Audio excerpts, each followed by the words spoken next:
I'd like to demonstrate the solution to the practice midterm for gear fit problems. So here's the assignment.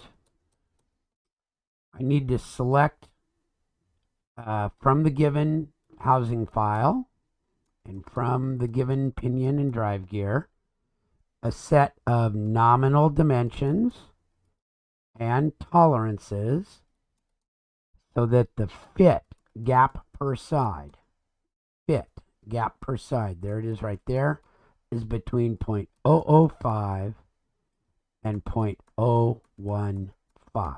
Needs to be in between those. And then the same thing will be done down here. So let's just start at the beginning. Okay, so I've been given the pinion and driven gear. So now I need the housing. This is the OD. So the housing has the ID. I'll open it up and select, right click, measure, and it says the diameter is 9.500. 9.500. And it says the pinion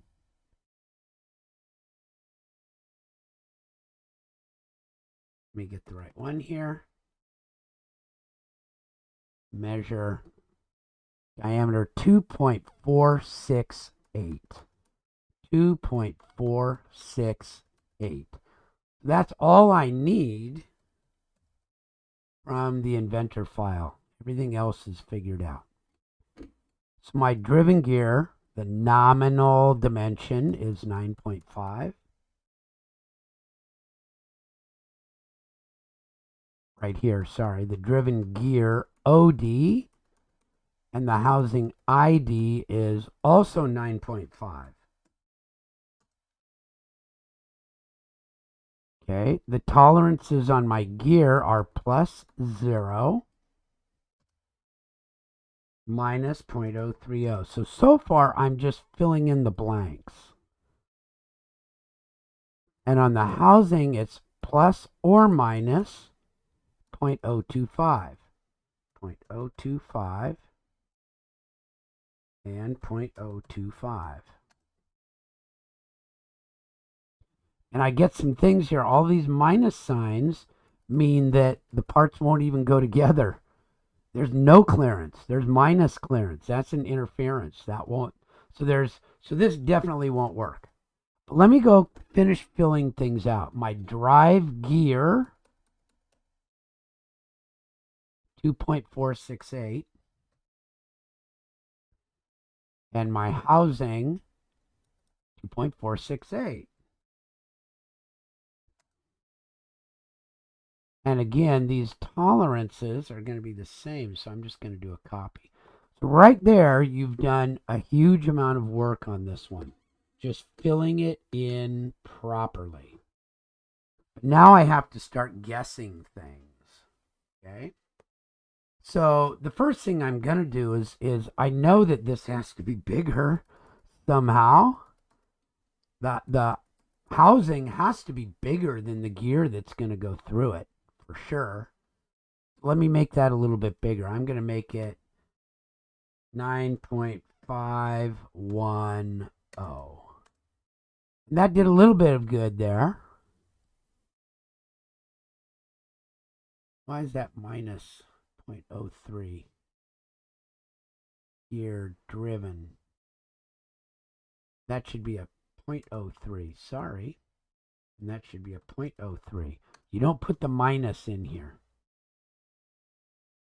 Okay, so it's just the 0.03. That's the minus tolerance is 0.030.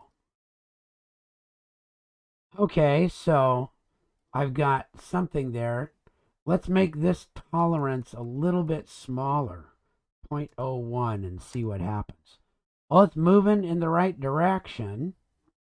Let's make each of these smaller, 0.01.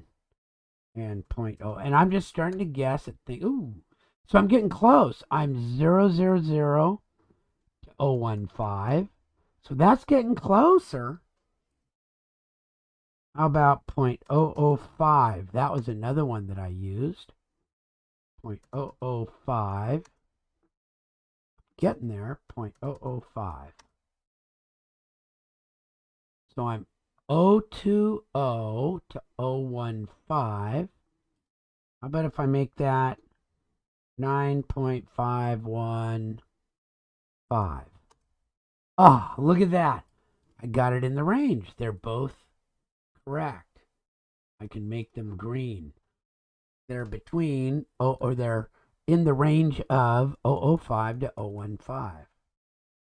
So what you can see is once I had all my nominal standard stuff that I got off my drawings, I started changing things that I could change.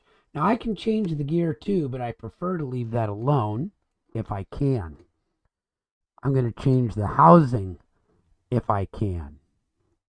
Okay, so I changed that, and I made these tolerances all tighter. And I'll bet you if I do about the same thing here, add 0.015 to it. I know how to do that. Equals that plus 0.015. And make this 0.005, 0.005, 0.005. Let's see if I came out close. Look at that. I really only had to solve the problem once and then do the same thing to the second one. So there's how I went about doing the solution to the gear fit problems. First thing I did is I went and I found the housing dimensions. And I found those from the IPT by clicking on a line, right click, we get out of that. Clicking on the diameter, right click, and measure. And it tells me the diameter. Once I have those two numbers, I just fill in all of this information that was blank using the information that I see up above from the original design. Then I go ahead and start making adjustments to get this in the right range. I can adjust the nominal dimensions, and I would prefer to adjust the housing first, and then I can adjust the tolerances. And you should be comfortable with this math. You should be comfortable about what you're doing. You're mathematically figuring out the gap. Okay? You could do that with a set of drawings too, but it's more cumbersome.